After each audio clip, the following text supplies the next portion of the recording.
एक गांव में एक पति पत्नी आदेश और श्यामला रहते थे।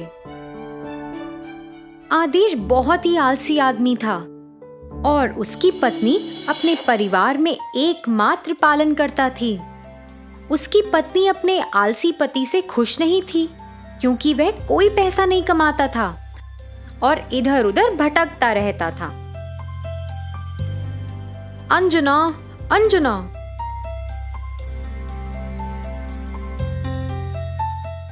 तुम मुझे इतना जोर से क्यों बुला रहे हो? क्या तुम मुझे पीने के लिए पानी दे सकती हो? क्या तुम पानी मांगने के लिए मुझे बुला रहे हो? आदेश रोज खाना खाता और सो जाता और अंजना को अपने पति पर तरस आता था और वह उसके बदलने का इंतजार कर रही थी। कई दिन बीत चुके थे, फिर भी उसके पति के व्यवहार में कोई बदलाव नहीं आया। जैसे जैसे वह अपने पति के बारे में सोचती रही, वो और भी परेशान होती गई। उसने बिना किसी मानव बस्ती के अलग अलग जगह पर कदम रखा। जैसे ही वह अंदर गई, उसने एक बड़े सुनहरे रंग के दरवाजे को देखा। अरे, ये क्या जगह है? और मुझे आसपास कुछ लोग भी नहीं दिख रहे हैं। यहाँ इस विशाल द्वार का निर्माण किसने किया होगा? फिर अचानक दरवाजा खुल गया और अंजना खुद को दरवाजे से अंदर ले जाने में कामयाब रही। यह जगह तो बहुत मजेदार लगती है। यहाँ कितने सुंदर फूल और फल हैं। मैंने अपने पूरे जीवन में कभी इस तरह की जगह नहीं देखी। यह एक जादुई दुनिया लगती है। यह जानने की उत्सुकता में कि उसके आसपास क्या हो रहा था, वह चारों ओर देखने लगी। जैसे जैसे वह चलती रही, उसे पानी की छींटों की आवाज आ रही थी और जैसे ही वह उसकी ओर बढ़ी, उसने देखा कि पानी ताजा, साफ और काफी गहरा है। उसने लहर को आगे बढ़ते देखा और फिर अचानक उसकी नजर एक बूढ़े आदमी पर गई जो वहां बेहोश पड़ा था। वह उसके पास पहुंची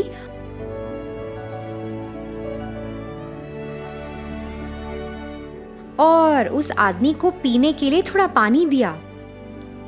जैसे जैसे उसने पानी पिया, उसे होश आने लगा। आप यहाँ कैसे आई हैं? यह तो लोगों के लिए अज्ञात जगह है।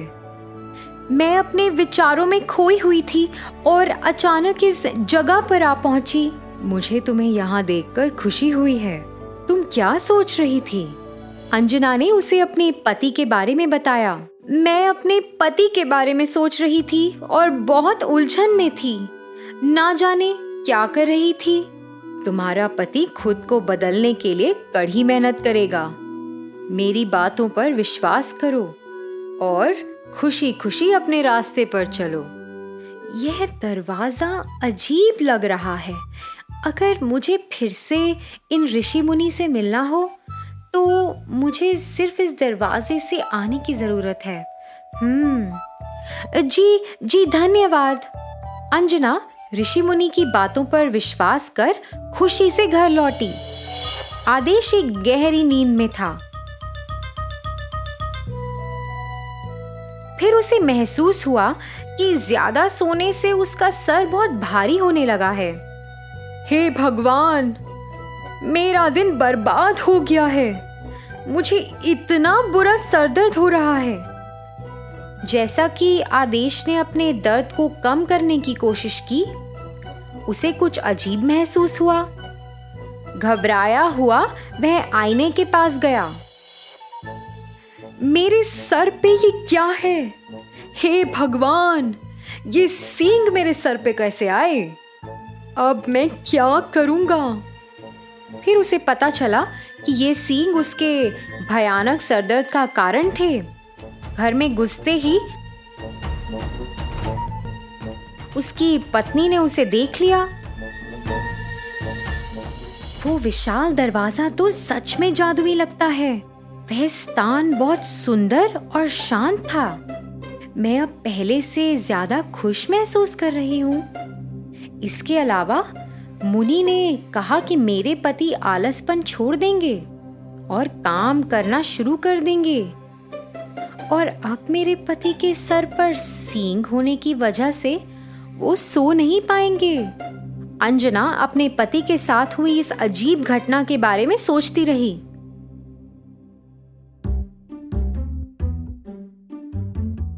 इस बीच उसके पति ने उसे बाधित कर दिया, यह जानकर कि वह अपने विचारों में खोई हुई है। अंजना, मुझे समझ नहीं आ रहा है, मेरे सिर पर सींग कैसे लगे? अगर कोई मुझे इन सींगों के साथ देखेगा तो क्या सोचेगा? आप चिंता मत करिए, जितना हो सके उतना काम करो। आपके काम करते समय सींग गायब हो जाएंगे। इस बात से आदेश को काफी सुकून मिला और वह अपनी पत्नी की बातों को सुनकर प्रेरित हुआ। उसने उसकी बातों को सावधानी से सुना और उसके साथ काम करना शुरू कर दिया। एक दिन आदेश ने देखा कि उसके सींग गायब हो गए हैं और वो बहुत खुश हुआ। वो अपनी पत्नी के साथ काम करता रहा और ऐसे ही कुछ दिन बीत गए। एक दिन वह जब काम कर रहा था तो उसने सोचा, मेरे पास अब कोई सींग नहीं है, आज मैं दिन भर सो सकता हूँ। जैसे जैसे आदेश ने अपना काम करना बंद किया, उसके सींग बढ़ने लगे। सींग की वजह से उसे जलन महसूस हुई।